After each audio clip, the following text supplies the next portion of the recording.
Halo semuanya, Assalamualaikum. Kembali lagi di video reaction saya kali ini guys. Oke, mudah-mudahan semuanya sehat selalu.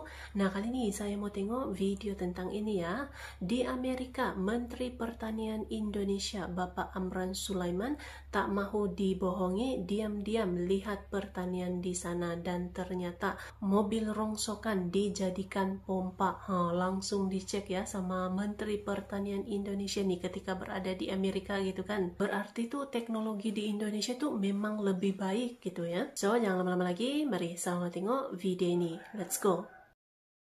Ada yang mengatakan Amerika terbesar. Kami baru pulang dari Arkansas, Dallas, California. Kami ke sana. Kami lewat belakang, kami delegasi, suruh duluan. Saya katakan aku kurang sehat, kecapean. Begitu kami lihat berangkat, kami ke sawah sendirian bersama sopir atas keliling. Aku mau cek karena pasti yang akan diperlihatkan menterinya adalah itu pasti yang bagus. Aku cari yang jelek. Aku mau lihat jeleknya Amerika. Padi yang terjelek, aku dapat terjelek. Juga ada tikusnya, juga ada hamanya. Tuh, hanya 5 ton. Tuh yang paling jelek saya. Dan saya ketemu ketua asosiasinya. Aku diskusi dan dia tidak tahu bahwa ini Menteri Pertanian biasanya dikawal kalau di negaranya. Aku diskusi. 5 ton, 5,7 ton, 7 ton, tertinggi 8,6 ton. Indonesia sudah bisa 9 ton. IPB, Pak Walnek, Bapak 13 ton, 13,9. Itu himpuni yang lahirkan. Saya katakan teman-teman, ada yang mengkritik, biarkan mereka mengkritik. Yang terpenting jiwa ragaku untuk Merah Putih, untuk NKRI. Setiap program dikritik. Itulah Indonesia, maju 2 langkah, mundur 2 langkah. Akhirnya kita berada pada middle income trap. Kalau bernarasi nomor 1, seminar nomor 1, gagasan nomor 1, gagasan tanpa action, 0. Ada yang mengatakan Amerika terbesar. Kami baru pulang dari Arkansas, Dallas, California. Kami ke sana. Dia memang 1 juta lebih, tapi acre, bukan hektar. Nah, ada pengamat belum tahu bedakan acre dengan hektar. Di situ masalah kita. Dan aku sampaikan, teman, kamu salah satuannya. Acre itu berarti 500.000 hektar. Sehingga kita bangun 1 juta dan nantinya ini terbesar dunia. Rujukan pertanian nanti dunia ada di Indonesia. Bapak Ibu, kami diminta Bapak Presiden, tolong bangun sawah 3 juta hektar. Kalau ini terbangun, insya Allah 50 tahun, kalau ini tidak diganggu. Karena yang mengganggu kita adalah saudara sendiri. Karena kalau tidak impor, itu kehilangan pendapatan triliunan. Kalau 3 juta terbangun, kami pastikan 50 tahun Indonesia tidak akan ada impor untuk beras. Kami garansi. Bapak Ibu, kita mulai dari timur. Indonesia sangat kaya, negara agraris, berada pada garis khatulistiwa. Seperti Brasil. Kekuatan kita adalah sektor pertanian. Coba kita lihat. Kita mulai dari Maroke. Ada yang mengatakan tidak bisa tumbuh, sehingga Bapak Presiden kunjungan. Alhamdulillah sudah panen kurang lebih 40.000 hektar. Ini Maroke. 10.000 hektar. Wah, Maroke ya. Kemudian kita bangun 1 juta hektar. Lihat dari Wanam. Kami insya Allah minggu depan berangkat ke Wanam. Buka Wanam. Ini flat, luar biasa. Ada yang mengatakan Amerika terbesar. Kami baru pulang dari Arkansas, Dallas, California. Kami ke sana. Dia memang 1 juta lebih, tapi acre, bukan hektar. Nah, ada pengamat belum tahu bedakan acre dengan hektar. Di situ masalah kita. Dan aku sampaikan, teman, kamu salah satuannya. Acre itu berarti 500.000 hektar. Sehingga kita bangun 1 juta dan nantinya ini terbesar dunia. Rujukan pertanian nanti dunia ada di Indonesia. Klaster ini kita bangun dan sejajar dengan negara maju, negara superpower. Sejajar dengan China, sejajar dengan Amerika. Khusus untuk pertanian, kita mulai hulur, hilir semua teknologi. Ada yang mengatakan kurang tenaga kerja. Bukan zamannya, zaman digital, literasi digital. Kita diskusi tenaga kerja manual. Di sini adalah transformasi pertanian tradisional menuju modern. Dia mengatakan Pak Menteri nggak bisa jadi. Iya, tidak bisa jadi kalau diseminarkan, dinarasikan, tapi dikerjakan. Kelemahan kita terlalu banyak bernarasi. Kenapa poco-poco? 2 kali maju, 2 kali mundur. Setiap program dikritik. Itulah Indonesia, maju 2 langkah, mundur 2 langkah. Akhirnya kita berada pada middle income trap. Kalau bernarasi nomor 1, seminar nomor 1, gagasan nomor 1, gagasan tanpa action, 0.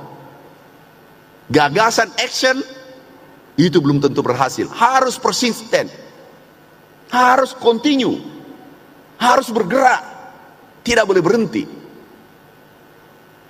Kalau hanya sebatas slogan, itu 0, tidak menghasilkan apa-apa. Makanya kami kerjakan.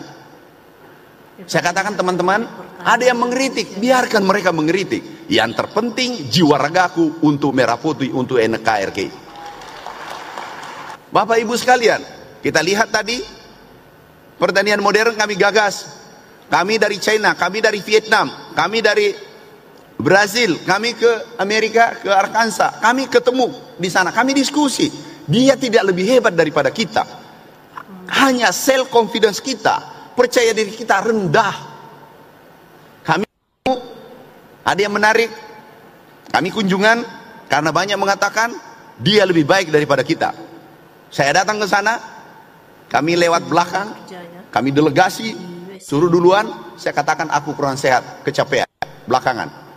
Begitu kami lihat berangkat, kami ke sawah sendirian bersama sopir atas keliling. Aku mau cek karena pasti yang akan diperlihatkan menterinya adalah itu pasti yang bagus. Aku cari yang jelek. Aku mau lihat jeleknya Amerika. Padi yang terjelek, aku dapat terjelek. Juga ada tikusnya, juga ada hamanya. Tuh, hanya 5 ton. Tuh yang paling jelek saya. Dan saya ketemu ketua asosiasinya. Aku diskusi dan dia tidak tahu bahwa ini Menteri Pertanian biasanya dikawal kalau di negaranya. Aku diskusi 5 ton, 5,7 ton, 7 ton, tertinggi 8,6 ton. Indonesia sudah bisa 9 ton. IPB, Pak Walnek, Bapak 13 ton, 13,9. Itu himpuni yang lahirkan benih. Cuma tidak dilakukan, tidak dilanjutkan. Biasanya kita sudah bangga dengan narasi yang dibangun dan ada contoh sedikit, pulang tidur menikmati keberhasilan yang belum sampai. Ini kami ketemu juga dia tidak kayak ini mobil nih, mobil rongsokan dijadikan pompa.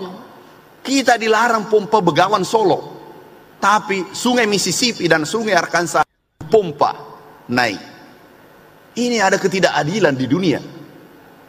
Kemudian kami ketemu, kami berjalan, setelah kami cek semua, langsung ada keluar, aku pikir yang jemput saya. Dia jemput saya, Mr. Matt, Mr. West.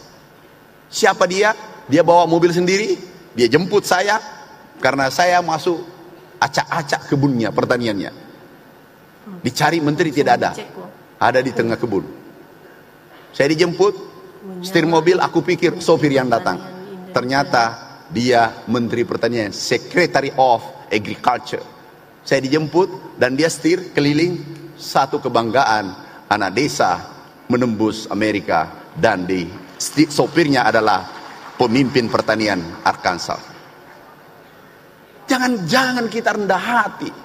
Kita ini orang hebat. Persoalannya merendahkan diri. Nah ini alatnya, dia subsidi 80%, dia subsidi 70%. Kami ke Vietnam subsidi, kami ke Jepang subsidi, kami ke China subsidi. Semua subsidi. Persoalannya kita, kalau ada yang maju satu, ada program bagus, kita tidak jelas yang menyerang ini siapa. Saudaraku, sahabatku, tidak ada negara di dunia ingin Indonesia maju. Nah, Indonesia kalau ini konsisten melakukan keberlanjutan, Indonesia akan menjadi negara superpower nantinya. Oke. Menteri Pertanian Indonesia ya langsung cek ini salah satu wilayah di Amerika gitu kan, ternyata masih lebih bagus gitu kan produksi di Indonesia gitu. Dan luar biasa ya, nanti katanya tuh kan tadi akan dibangunkan lagi lahan yang lebih besar, lebih luas lagi untuk tanaman padi gitu kan di Indonesia, dan bakal juga menjadi yang terbesar di dunia. Wis, memang luar biasa ini ya gebrakan Indonesia dalam bidang pertanian. Sebab ya pertanian di Indonesia ini memang sangat bagus gitu ya, memang dikurniakan juga dengan tanah yang sangat subur, cuaca yang mendukung gitu ya. Luar biasa. So, terima kasih banyak sebab kamu sudah menonton video ini. Jangan lupa untuk subscribe, like, komen, dan juga share ya. Kita bertemu lagi di video reaction saya yang seterusnya. Assalamualaikum.